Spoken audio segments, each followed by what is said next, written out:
7-8 বছরের বাচ্চা বশির আল্লাহর নবীর সামনে যায় কান্দে। আল্লাহর নবী বলে, বশির কি হয়েছে তোমার, তুমি কেন কান্না? ইয়া রাসূলুল্লাহ, ইয়া হাবিবাল্লাহ, আমার বাবার নাম ওকবা, আমার মা নাই, আমি এতিম। নবী গো, বাবা জিহাদের ময়দানে গেছেন, সবাই চলে এসেছে, আমার বাবা দি এখনো আসে নাই। আল্লাহর নবী সংবাদ পাইছে উকবা তো শহীদ হয়ে গেছে। নবী এখন কি বলে বশিরকে বিদায় দিবেন?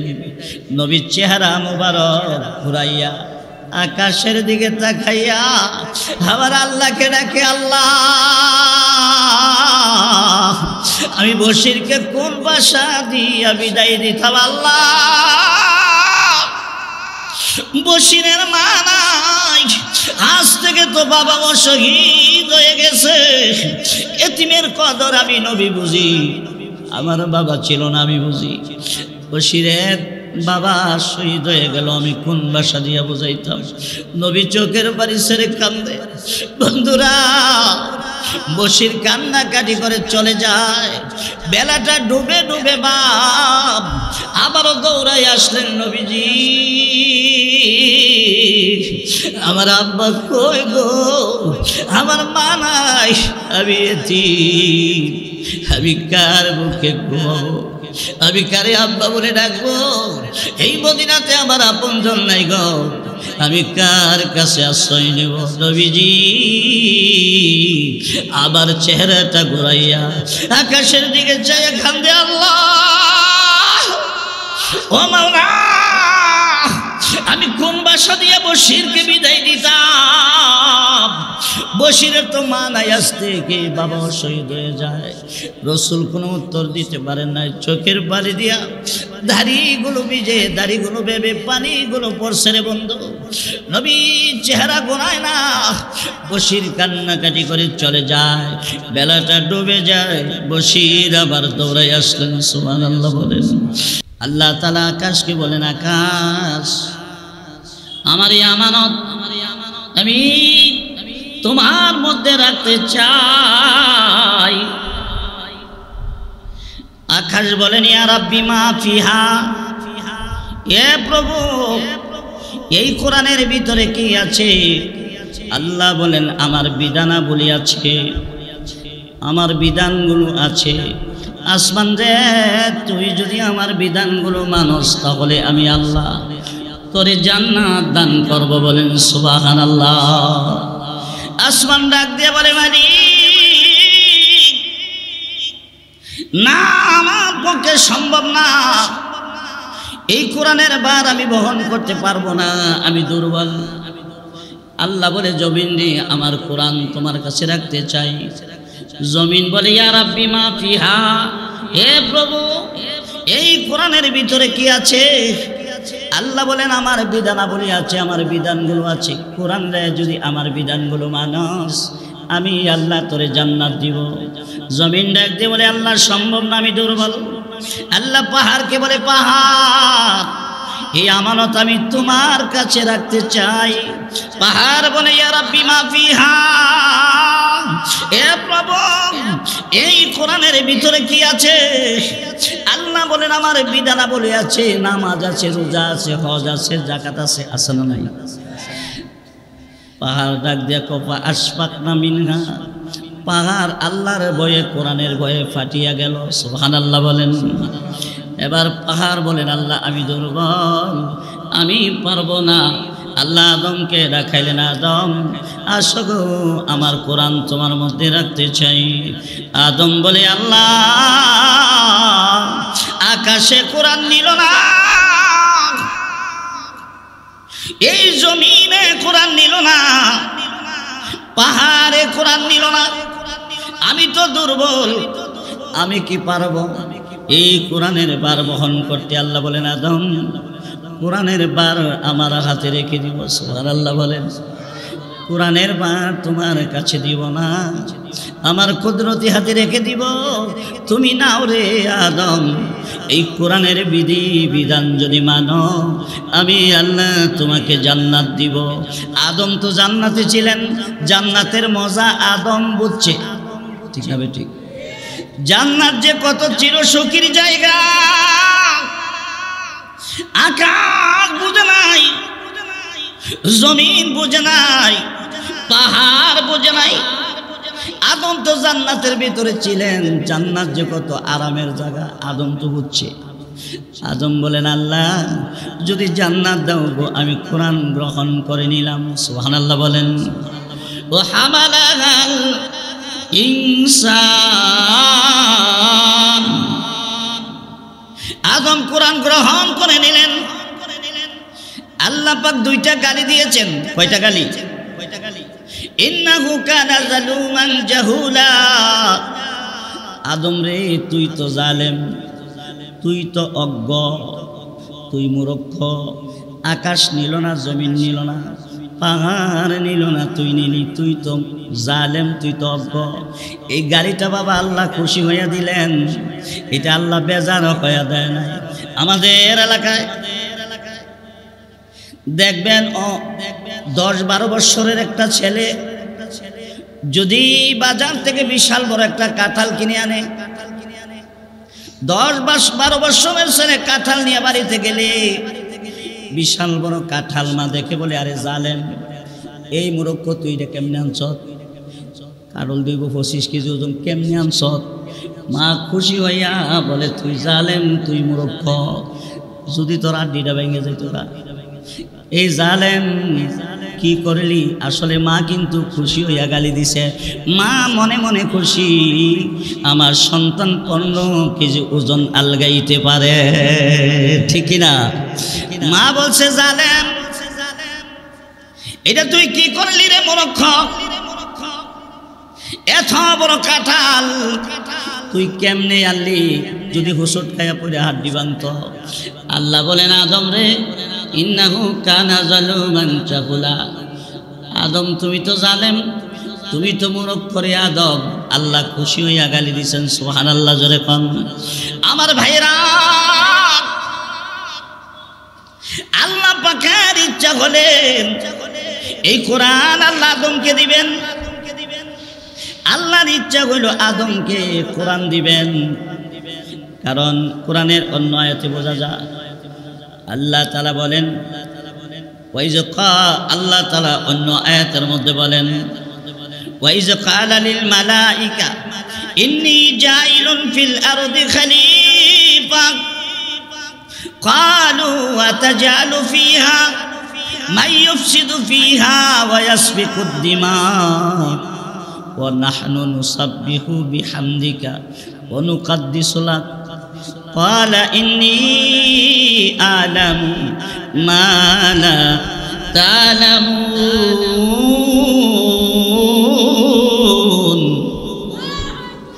আল্লাহ ফেরেশতাদেরকে জমায়ে বলছেন, ফেরেশতা আমি তো খলিফা বানাবো, মানে আদম বানাবো।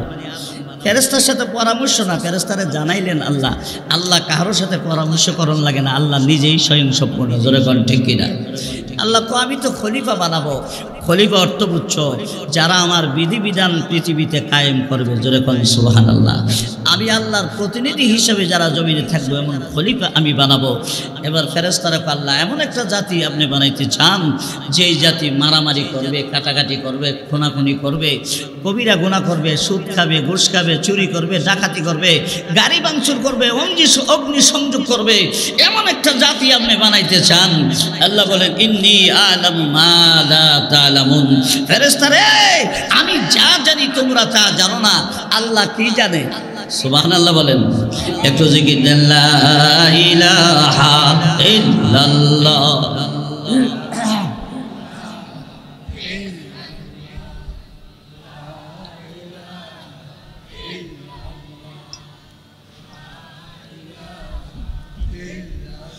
মাশাআল্লাহ লা ইলাহা ইল্লাল্লাহ।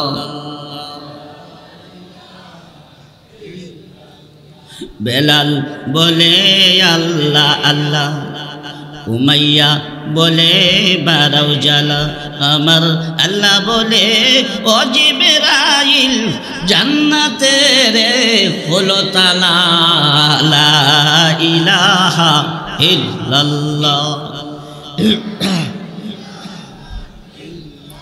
লা ইলাহা ইল্লাল্লাহু মুহাম্মাদুর রাসূলুল্লাহ সাল্লাল্লাহু আলাইহি সাল্লাম। আল্লাহ বলেন এ ফেরেশতা ইন্নী আলামু মা লা তালামুন, আমি আল্লাহ যা জানি তোরা তা জানোস না রে ফেরেশতারা। আল্লাহ কি জানেন? আল্লাহ জানেন এই আদমের মধ্যে 1,24,000 নবী রাসূল পৃথিবীতে আসবে, যাদের মর্যাদা ফেরেশতারা চাইতে বেশি হবে। আল্লাহ জানে এই আদমের মধ্যে হবে সিদ্দিকীন,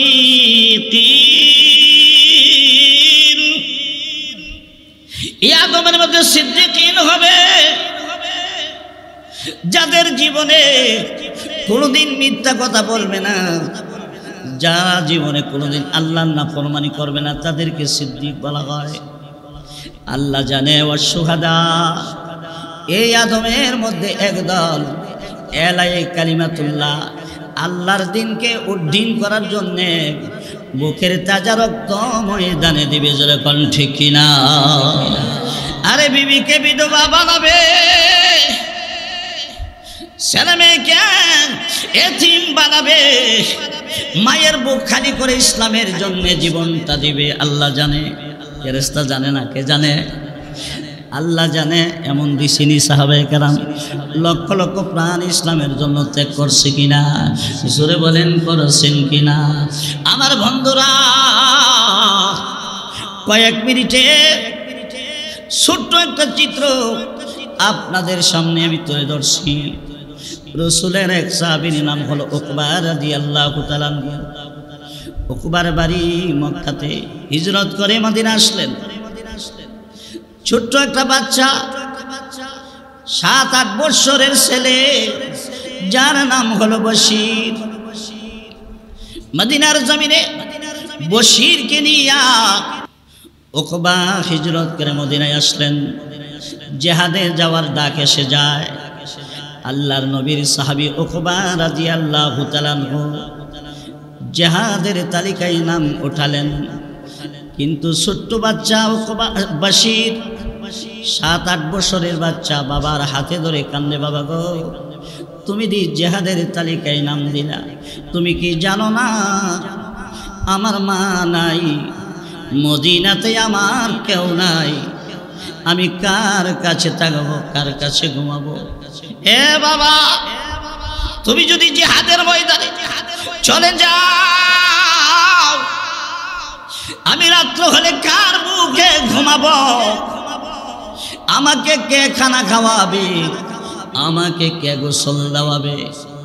উকবা রাদিয়াল্লাহু তাআলা বলেন, সন্তান মায়া কান্না করবি না রে, জানোস না রে আমার কলিজায় আল্লাহ এবং আল্লাহর রসুলের ভালোবাসা তোর চাইতে কোটি গুণ বেশি।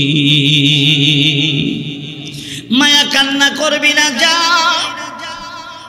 আমার আল্লাহর হাতে তোরে ছেড়ে দিয়ে গেলাম। আল্লাহু আকবার। আল্লাহ বলেন ও শুহাদা, এই আদমের মধ্যে শাহাদা কালাম হবে যারা ছেলে মেয়ের চিন্তা করবে না, বিবি বাচ্চার চিন্তা করবে না, সহায় সম্পত্তির চিন্তা করবে না, নিজের জীবনটা আল্লাহ পথে দিয়ে দিবে, যেরকম ঠিক কিনা? যারা আল্লাহর পথে চলে, আল্লাহর কথা বলে, আল্লাহকে ভালোবেসে সপেশে জীবন, তাদের কিসের ভয়, কি করে পরাজয়, শহীদি তামান্নায় নাচে তার মন। আল্লাহু আকবার বলেন। আমার বন্ধুরা, বশির কাঁদতে কাঁদতে মদিনার বর্ডার পর্যন্ত যায়। উকবা পেছনের দিকে চায় না, জিহাদের ময়দানে চলে যায়। এক পর্যায়ে যায় শহীদ হয়ে গেলেন। ইন্না লিল্লাহি ওয়া ইন্না ইলাইহি রাজিউন। বন্ধুরা, মুসলমানের বিজয় হয় মুসলমান বিজয়ের মেলা নিয়ে মদিনাতে আসলেন। মদিনাতে খবর হয়ে যায় গো মুসলমানরা বিজয় হয়েছে। স্ত্রীগণ যায় স্বামী আনার জন্যে, বাবা যায় ছেলে আনার জন্যে, মা যায় ছেলে আনার জন্যে, ভাই যায় ভাইকে আগায় আনার জন্যে, সন্তানেরা যায় বাবা আনার জন্যে। ছোট্ট ছেলে বশিরা মদিনার বর্ডারে যায়। বন্ধুরা সবাই চলে আসলেন, উকবা তো আর আসে না। বেলা ডুবে ডুবে বাপ বশির বাবার জন্য কান্দে আর চিন্তায়, আইরে বাবাজি এখনো আসে না রে, এরে বেলা ডুবে গেলে আমি বশির কার কাছে যাব, আমি কার মুখে ঘুমাবো? এই মদিনাতে আমার কোনো আত্মীয় স্বজনও নাই। বশির কান্দে, ছোট্ট ছোট্ট বাচ্চারা বলে, বন্ধুরে তুমি কেন কান্দস? কান্নার কারণ কি? এ বন্ধুরা আমার মা নাই, আমি এতিম। আমার বাবার নাম উকবা, জিহাদের ময়দানে যায়, বাবা এখনো ফিরে আসে না। আমি আমার বাবার মুখে ঘুমাই, আমার বাবা আমাকে গোসল করায়, আমি এখন কোথায় যাব? আমার বাবা দিয়ে আসছেন না। ছেলেরা বলে, বসি যে যা রে নবীর কাছে যা, নবীর কাছে যায় বল তোর সব কথা আল্লাহর নবী শুনবেন। সুবহানাল্লাহ বলেন। ও ফকিরু কামাল যা জয়ীফু কামাওয়া ইয়তীমু কাওয়ালি গুলামু কামাওলা। যখন সুবহানাল্লাহ। 7-8 বছরের বাচ্চা বশির আল্লাহর নবীর সামনে যায় কান্দে। আল্লাহর নবী বলে, বশির কি হয়েছে তোমার? তুমি কেন কান্না? ইয়া রাসূলুল্লাহ, ইয়া হাবিবাল্লাহ, আমার বাবার নাম উকবা, আমার মা নাই, আমি এতিম। নবী গো, বাবা জিহাদের ময়দানে গেছেন, সবাই চলে এসেছি, আমার বাবা দি এখনো আসে নাই। আল্লাহর নবী সংবাদ পাইছে উকবা তো শহীদ হয়ে গেছে। নবী এখন কি বলে বশিরকে বিদায় দিবেন? নবীর চেহারা মুবারক ঘুরাইয়া আকাশের দিকে তাকাইয়া আবার আল্লাহকে ডাকে, আল্লাহ আমি বশিরকে কোন ভাষা দিয়া বিদায় দিতাম? আল্লাহ বশিরের মা নাই, আজ থেকে তো বাবা শহীদ হয়ে গেছে। এতিমের কদর আমি নবী বুঝি, আমার বাবা ছিল না আমি বুঝি। বশিরের বাবা শহীদ হয়ে গেল, আমি কোন ভাষা দিয়া বুঝাইতাম? নবী চোখের বাড়ি ছেড়ে কান্দে। বন্ধুরা বশির কান্নাকাটি করে চলে যায়। বেলাটা ডুবে ডুবে বাপ আবারও দৌড়াই আসলেন নবীজি, আমার আব্বা কই গো? আমার মা নাই, আমি এতিম, আমি কার মুখে ঘুমাবো? আমি কারে আব্বা বলে ডাকবো? এই মদিনাতে আমার আপনজন নাই গো, আমি কার কাছে আশ্রয় নেব? নবীজি আবার চেহারাটা ঘুরাইয়া আকাশের দিকে চাইয়া কান্দে, আল্লাহ ও মাওলা আমি কোন ভাষা দিয়ে বশিরকে বিদায় দিতাম? বশিরের তো মা নাই, আজ থেকে বাবা শহীদ হয়ে যায়। রসুল কোনো উত্তর দিতে পারেন নাই। চোখের পানি দিয়া দাড়িগুলো ভিজে, দাড়িগুলো ভেবে পানিগুলো পড়ছে রে বন্ধু। নবী চেহারা গোনায় না, বশির কান্নাকাটি করে চলে যায়। বেলাটা ডুবে যায়, বশির আবার দৌড়াই আসলেন। সুবহানাল্লাহ বলেন। আসিয়া বলে, নবী আপনি কিছুই বলেন না, আমার মা নাই, আমি এতিম, আমি কার বুকে ঘুমাবো? আমি কোথায় যাব গো নবী? রসুল আবার চেহারা ঘুরাইয়া আকাশের দিকে চাইয়া কাঁদে আর বলে, আল্লাহ ও মাওলা আমি কোন বশিরকে বিদায় করব গো। এই বশির দুই হাত দিয়া নবীজির উরাত মুবারকে আঞ্জা করে ধরে কয়, ও নবী গো কদম ছাড়ব না। সুবহানাল্লাহ। আমার আব্বা কই গো, আমি কদম ছাড়ব না। আল্লাহর নবী তখন টান দিয়া বুকের সাথে জড়াইয়া কয়, বশির কাঁদিস না রে বশির, শোন শোন, আজ থেকে আমি নবী তোর বাবা হয়ে গেলাম রে বশির। আমার আয়েশা তোর মা হয়ে গেছে, আজ থেকে আমি তোর বাবা হয়ে গেলাম। আয়েশা তোর মা হইয়া গেছে। সুবহানাল্লাহ। আমার ভাইরা, মদিনার ছোট্ট ছোট্ট বাচ্চারাও তো নবীর কদর বুঝছেন, নবীর কদর বুঝছেন। বন্ধুরা রে, ছোট ছোট বাচ্চারাও নবীর কদর তারা বুঝছেন। নবীর ইন্তেকালের দিন ছোট ছোট বাচ্চারা আর ঘরে যায় না, বাইরে ছুটাছুটি করে আর কান্দে। মা ডাকে, ও জাদু ঘরে আয় রে।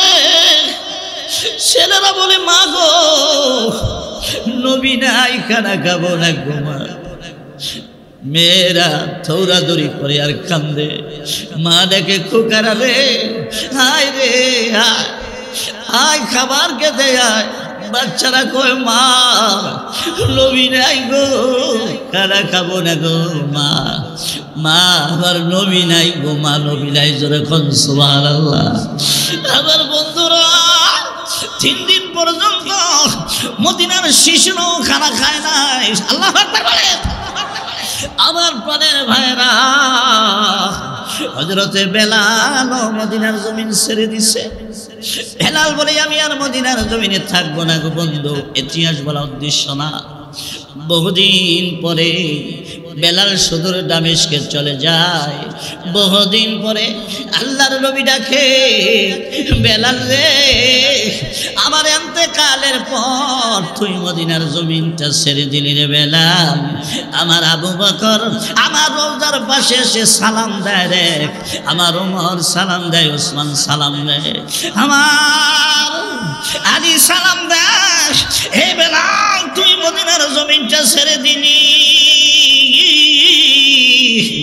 এত তাড়াতাড়ি নবী কেমনে বলে গেলি? বেলাল বলে, নবী গো, আমি মহব্বতের কারণে মদিনার জমিন ছাড়ছি। ইয়া রাসূলুল্লাহ, আমি যখন আযান দিতাম, আমি যখন বলতাম আশহাদু আন্না মুহাম্মাদার রাসূলুল্লাহ, ইয়া রাসূলুল্লাহ, আমি আমার আঙ্গুল দিয়ে আপনার চেহারার দিকে ইশারা করেছি, আমি সাক্ষ্য দিলাম তিনি আল্লাহর রাসূল। আজকে আপনি দুনিয়ায় নাই, আমি যখন মিনারায় উঠে আযান দিব, এই আঙ্গুল আমি কার চেহারার দিকে ঘুরাবো? হইতে পারবো না। মদিনার জমিন আমি ছেড়ে দিয়েছি। নবী সামনে ডাকে, বেলাল রে আয় রে, আয় আয় মদিনাতে আয়। বেলাল সামনে ঘুম থেকে কান্না করে উঠলেন, উজু করে নামাজ পড়ে আবার ঘুমালেন, আবারও স্বপ্নে দেখলেন। সুবহানাল্লাহ। নবী বলে, আয় রে মদিনায় আয়। 3 বার দেখার পরে বন্ধুরা আইসে বেলাল আযান দিলে, আমার নবী হুজরা মুবারক থেকে বের হইয়া মসজিদের মিম্বরে আসে নামাজ পড়াতেন। আয় বেলাল চলে যায়। বেলাল নাকি আইসে, বেলাল আবার আযান দিবে। বন্ধুরা, এই ছিল মদিনার বাচ্চাদের অবস্থা। সুবহানাল্লাহ বলেন। যেই মাত্র আল্লাহ রাসূল বলে, বশির আমি রাসূল তোর বাবা হয়ে গেলাম, আমার আয়েশা তোর মা। বশির কান্না বন্ধ করে হাসি মারলেন। জোরে বল সুবহানাল্লাহ। বশির হাসে। ছোট্ট ছোট্ট ছেলেরা বলে, বশির তুই না কাঁদছিলি, কান্না করছিলি, এখন হাসস। হে বন্ধুরা, জানোস না রে, আল্লাহর নবী আমার বাবা হয়েছে। মায়েশা আজ থেকে আমার মা হয়েছে। আল্লাহু আকবার। আমি পৃথিবীর শ্রেষ্ঠ বাবা পাইলাম, পৃথিবীর শ্রেষ্ঠ মা পাইলাম, আমি কেন খুশি হব না? বন্ধুরা আমার, এই ছিল আশিকে রাসূলের অবস্থা। আল্লাহ বলেন, ইন্নী আলামু মা লা তা'লামুন, হে ফেরেশতারাই আমি যা জানি তোমরা তা জানো না। আল্লাহ জানে এই আদমের মধ্যে 1,24,000 নবী হবেন, যাদের মর্যাদা ফেরেশতার চাইতে বেশি হবেন। আল্লাহ জানে ওয়াসিদ্দিকিন,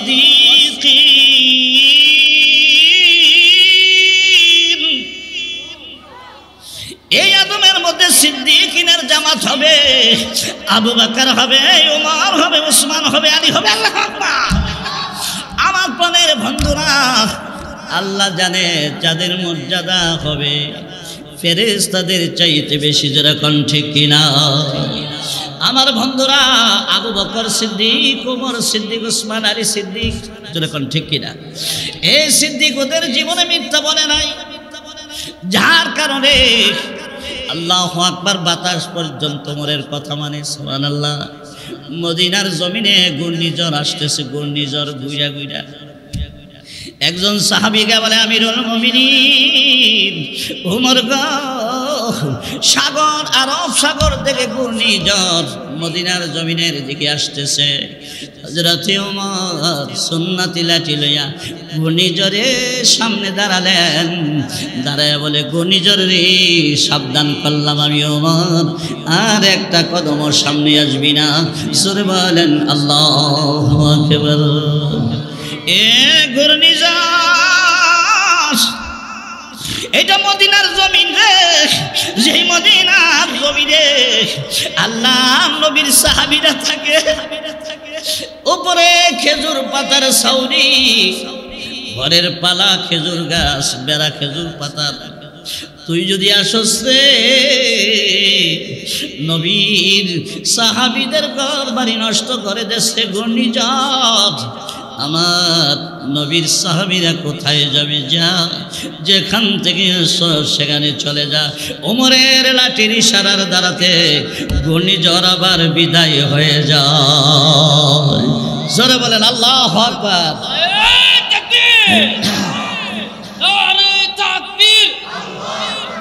দিন ইসলাম, দিন ইসলাম, আল হাদিসের আলো, আল কোরআনের আলো। আমার বন্ধুরা, বাতাস পর্যন্ত সিদ্দিকের কথা শুনে যখন ঠিক কিনা? আরে বাতাস নয়, জঙ্গলার বাঘ সিদ্দিকের কথা শুনে যখন ঠিক কিনা? সংক্ষেপে বলে দেই, একজন সিদ্দিকের দাম কত ভাইরা, আল্লাহর একজন গোলামের দাম কত ভাইরা। এই পৃথিবী যখন আল্লাহ বানালেন, পানির উপর পৃথিবী এইভাবে কাঁপে, পৃথিবী নড়াচড়া করে।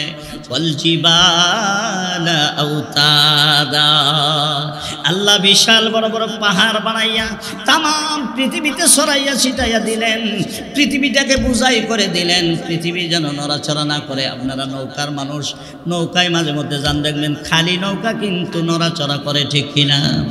বুঝাই নৌকা লড়ে না, খালি গাড়ি লাফায়, বুঝাই গাড়ি লাফায় না, জোরে কোন ঠিক কিনা? এই পৃথিবীর জমিনটা আল্লাহ পানির উপর বানালেন, পৃথিবীটা এইভাবে কাঁপে। পৃথিবী যদি কাঁপে, নড়াচড়া করে, ঘুমাইতে পারবেন? হাঁটতে পারবেন? চলতে পারবেন? আল্লাহ বিশাল বড় বড় পাহাড় বানাইয়া তাম পৃথিবীতে ছড়াইয়া দিলেন। এই দৃশ্য দেখে ফেরেশতারা ডাকে, মাওলা, পাহাড় এত শক্তিশালী গো আল্লাহ, এই পাহাড় যখন পৃথিবীতে দিয়ে দিলা, পৃথিবীর কাঁপুনি বন্ধ হয়ে যা। আল্লাহ পাহাড়ের চেয়ে শক্তিশালী কিছু বানাইছেন। আল্লাহ বলে, ফেরেশতারা, পাহাড়ের চেয়েও শক্তিশালী আমি বানাইছি, তার নাম লোহা। ফেরেশতারা বলে, মাওলা, লোহার চেয়েও শক্তিশালী কিছু বানাইছেন? আল্লাহ বলে, হ্যাঁ ফেরেশতা, লোহার চাইতে শক্তিশালী আগুন। সুবহানাল্লাহ। ফেরেশতারা বলে, আল্লাহ, আগুনের চেয়ে শক্তিশালী কিছু বানাইছেন? হ্যাঁ বানাইলাম, তার নাম পানি। পানি আগুনের চেয়ে শক্তিশালী। এবার ফেরেশতারা বলে, আল্লাহ, পানির চেয়ে শক্তিশালী কিছু বানাইছেন? আল্লাহ বলে, বানাইছি, এইটার নাম হইল বাতাস। নাম কি? বাতাস যখন প্রবল বেগে চালু হয়, এক দেশের পানি আরেক দেশে যায় কি যায় না? পানির চেয়েও শক্তিশালী বাতাস। এবার ফেরেশতারা বলে, আল্লাহ গো, বাতাসের চেয়ে শক্তিশালী কিছু বানাইছ? আল্লাহ গো, বানাইছি রে ফেরেশতা। ফেরেশতারা বলে, মাওলা, বাতাসের চেয়ে শক্তিশালী কে? আল্লাহ বলে, আমার ওই পাহাড়ের চেয়ে শক্তি, বাতাসের চেয়ে শক্তিশালী যারা গোপনে গোপনে আমার পথে দান করে, জোরে বলেন আল্লাহু আকবার। যারা গোপনে গোপনে আমার পথে দান করে তারা বাতাসের চেয়ে শক্তিশালী, জোরে বলেন আল্লাহু আকবার। বাতাস তাদের সামনে আসে না, আসে। হযরতে ওমরের সামনে বাতাস আইছে। আমার ভাইয়েরা, মদিনার জমিনে ভূমিকম্প শুরু হয়, মদিনার জমিনে ভূমিকম্প শুরু হয়। খলিফাতুল মুসলিমিন হযরতে ওমর নামাজ পড়েন। পৃথিবী মদিনার জমিন যখন কাঁপুনি দেয়, এমনি হযরতে ওমর লাঠি লইয়া মদিনার জমিনকে একটা বাড়ি দিয়া কয়, জমিন রে তোর তো সাহস কম না রে জমিন, যেই জমিনে আমার নবীজি আরাম করে রে, জমিন তুই নড়াচড়া করলে কি আমার নবীর কষ্ট হবে না রে জমিন? রে জমিন আমি সাবধান করে দিলাম, নড়াচড়া বন্ধ করে দে। এই কথা বলে মদিনার জমিনকে ওমর একটা বাড়ি দিলেন। আজও পর্যন্ত মদিনাতে ভূমিকম্প হয় না। জোরে বলেন আল্লাহু আকবার। আমার প্রাণের ভাইরা, ওমরের কথা জমিন শুনেছে, ঘূর্ণিঝড় শুনেছে। আল্লাহ বলে, ফেরেশতা রে, আমার ওই বান্দা, ওই বান্দি হইল বাতাসের চেয়ে শক্তিশালী। যারা গোপনে গোপনে আমার প্রতিদান করে, যারা মাদ্রাসা বানায়, যারা মসজিদ বানায় রে, তারা হইল সবচেয়ে বেশি শক্তিশালী। জোরে বলুন সুবহানাল্লাহ। আমার ভাইরা, সংক্ষেপে বলছি, মিশরের নদীতে পানি নাই, নীল দরিয়াতে পানি নাই। নীল দরিয়া শুকাইয়া চৌচির হয়ে গেছে, দরিয়ার তলা শুকাইয়া গেছে, পানি নাই। আমার বন্ধুরা, তখন মিশরের গভর্নর নাম হলো আমর বিন আস রাদিয়াল্লাহু তাআলা আনহু। আমর বিন আস রাদিয়াল্লাহু তাআলা আনহু তখন মিশরের গভর্নর। হযরতে আল্লাহু আকবার। আমর বিন আসের কাছে যখন মিশরের মানুষগুলি আসলো, আপনি তো আমাদের গভর্নর, নীল দরিয়াতে পানি নাই, আমরা কিভাবে বাঁচি? ফল ফসলাদি কেমনে করুন, চাষাবাদ কেমনে করুন? আমর বিন আস রাদিয়াল্লাহু তাআলা আনহু বলেন, ঠিক আছে, আমি আমিরুল মুমিনিন ওমরের সাথে পরামর্শ করে দেখি কি করা যায়। আমর বিন আস চিঠি লিখেছেন আমিরুল মুমিনিন হযরতে ওমরের কাছে। আমিরুল মুমিনিন, নীল দরিয়াতে পানি নাই, মিশরের মানুষগুলো আমার কাছে দলে দলে আসে, পানির কি ব্যবস্থা করা যায়? আপনি একটু পরামর্শ দেন, কি করতে পারি? আমিরুল মুমিনিন হযরত ওমর নীল দরিয়া বরাবর একটা চিঠি লিখছেন। সুবহানাল্লাহ, জোরে বলেন আল্লাহু আকবার। এরে নীল দরিয়া, তুই যদি আল্লাহর হুকুমে চলে থাকস, পত্র পাওয়া মাত্র পানি দিবি, আর যদি শয়তানের হুকুমে চলে থাকস, তোর মতো নীল দরিয়ার পানির মুসলমানের প্রয়োজন নাই। জোরে বলেন আল্লাহু আকবার। এই চিঠি লেখা আমর বিন আসের কাছে পাঠাইলেন, আমার মিশরে ডোল পিটায়া দাও। আমি আমার নীল দরিয়ার কাছে চিঠি দিয়েছি, ডোল পিটাইয়া জানায়া দাও এই চিঠি নীল দরিয়াতে দেওয়া হবে, নীল দরিয়া পানি দিবে ইনশাআল্লাহ। জোরে বলেন সুবহানাল্লাহ। হযরতে আমর বিন আস রাদিয়াল্লাহু তাআলা আনহু ওই মিশরে ডোল পিটাইয়া দিলেন, লাখো লাখো মানুষ জমা হইলেন। এটা কেমন বাদশারে, নীল দরিয়ার কাছে চিঠি দেয়? নীল দরিয়া আবার কোন সময় স্কুল কলেজ লেখাপড়া করছে? নীল দরিয়াকে চিঠি পড়তে পারে? নীল দরিয়ার কাছে ওমর চিঠি দিয়েছে। দেখেন, আরে তাকবীর।